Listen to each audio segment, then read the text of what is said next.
De recherche qui s'intitule Les facteurs de risque du diabète de type 1 dans la population de l'extrême ouest algérien, c'est-à-dire la population de Tlemcen. Alors, avant d'entamer un thème de recherche, il faudra tout d'abord définir la notion d'un diabète. Alors, selon l'OMS et l'association des diabétiques américains, un diabète est défini soit par une glycémie à jeun supérieure ou égale à 1,26 g par litre à 2 reprises, ou bien une glycémie postprandiale supérieure ou égale à 2 g par litre, ou également une hyperglycémie provoquée oralement supérieure ou égale à 2 g par litre. Il constitue à peu près 10 à 15% de l'affection des diabétiques. On appelle également le diabète de type 1 un diabète juvénile ou bien un diabète qui touche la tranche d'âge des plus jeunes. Pour le deuxième type de diabète, c'est le diabète de type 2 qui est caractérisé par une baisse de sensibilité des cellules à l'insuline, provoquant ainsi une insulinorésistance. Il constitue à peu près 80% de l'affection du diabète. Bon, bien sûr, il faut dire que le diabète de type 2, on l'appelle également le diabète gras ou bien un diabète de maturité parce qu'il concilie ou bien il caractérise les individus qui sont moins de 35 ans. Donc, le diabète de type 1 résulte d'une interaction très complexe entre le système immunitaire d'une part et des éléments déclencheurs environnementaux tels que les infections virales, la consommation du lait de vache, etc. et pour une susceptibilité génétique par les gènes HLA-DR3, DR4 et par exemple le promoteur du gène de l'insuline qui est également un facteur de risque. Donc cette interaction complexe conduit à une destruction progressive et massive des cellules insulinosécrétrices qui conduit par la suite à un diabète de type 1.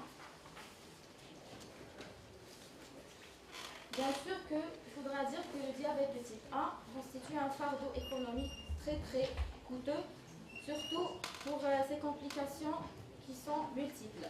On cite par exemple des complications à court et à long terme. Pour les complications à court terme, nous avons l'acidocétose diabétique, nous avons l'hypoglycémie, nous avons la déshydratation. Pour la complication à long terme, nous avons plusieurs complications, notamment des complications ophtalmologiques au niveau des yeux, ce qu'on appelle les rétinopathies, au niveau des reins, ce qu'on appelle la néphropathie, au niveau du système neurologique, c'est la neuropathie, et au niveau du système cardiovasculaire en général, qui va toucher le cœur et qui va impliquer un infarctus de myocarde et qui va toucher les autres vaisseaux sanguins qui va par la suite provoquer des AVC ou une hypertension ou plusieurs d'autres infections. Donc, maintenant on s'intéresse à l'épidémiologie du diabète de type 1. Alors, l'épidémiologie du diabète de type 1 varie mondialement selon les pays et selon les ethnies. Alors, l'incidence du diabète de type 1, elle varie de 0,1 sur 100 000 en Chine et en Venezuela à plus de 36 sur 100 000 en Sardaigne et en Finlande. Maintenant, si on s'intéresse au niveau africain, nous avons jusqu'à 37 500 enfants d'Afrique subsaharienne de moins de 14 ans qui souffrent d'un diabète de type 1. Et 600 nouveaux cas seront diagnostiqués dans les années à venir. D'accord. L'incidence du diabète de type 1 au niveau de l'Algérie, elle est également très importante. Elle varie au niveau de l'Est algérien jusqu'à 10,3 sur 100 000, tandis que la prévalence au niveau de l'Ouest algérien est de 3,7%. Donc les facteurs de risque du diabète de type 1, ce qui nous intéresse, voilà, ce sont l'âge, le sexe, des facteurs génétiques tels que la consanguinité et les antécédents familiaux au diabète, des facteurs environnementaux tels que les infections virales et la modalité alimentaire, comme l'intolérance au gluten et tout, etc.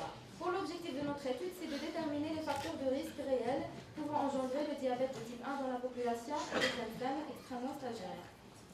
Pour cela, notre population, il s'agit d'une étude 4 mois effectuée sur 95 individus, dont 39 cas sont diabétiques et 56 témoins.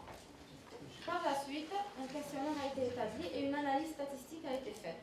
Nous avons fait deux types d'études, une étude descriptive, les caractères qualitatifs par le test Ki2 et les caractères quantitatifs ont été testés par le test de Soudel.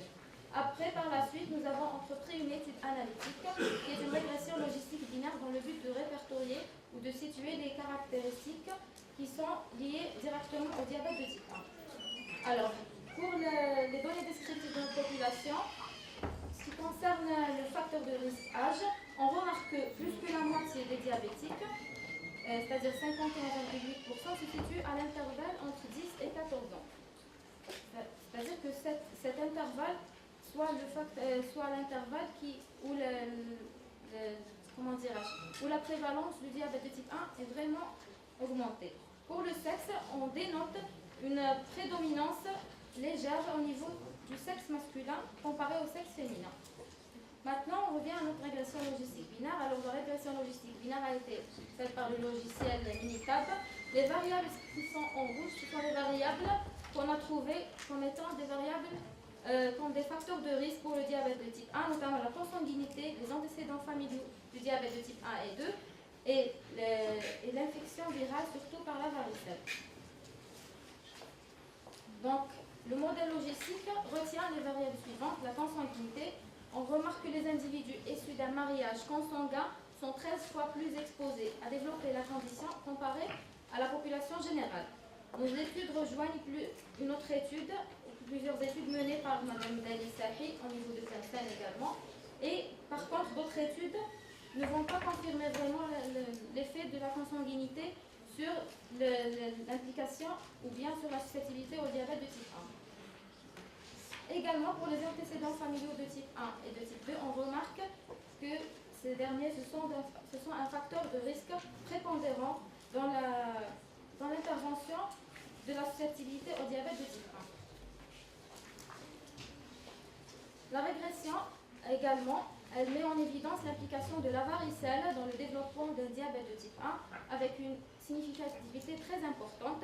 On remarque que les individus ayant une susceptibilité ou bien ayant un terrain génétique susceptible au diabète de type 1 sont 4 fois plus exposés à inaugurer le diabète de type 1. Donc on n'a pas beaucoup d'informations concernant, c'est-à-dire en confirmant la varicelle comme étant un facteur de risque, mais on peut juste citer une étude qui note une significativité très importante au niveau de diabète et infection virale.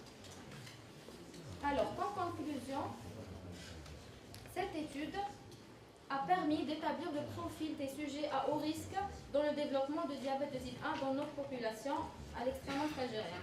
Ces facteurs retenus significativement, on a déjà dénoté, qui sont la consanguinité, les antécédents familiaux et la varicelle. Cette modeste étude peut par la suite servir au déclenchement d'une enquête épidémiologique à travers la population algérienne en entière, chose pour laquelle nous invitons nos futurs chercheurs à mieux appréhender et à s'initier profondément pour connaître les réelles causes pouvant engendrer le diabète de type 1. Je vous remercie pour votre attention.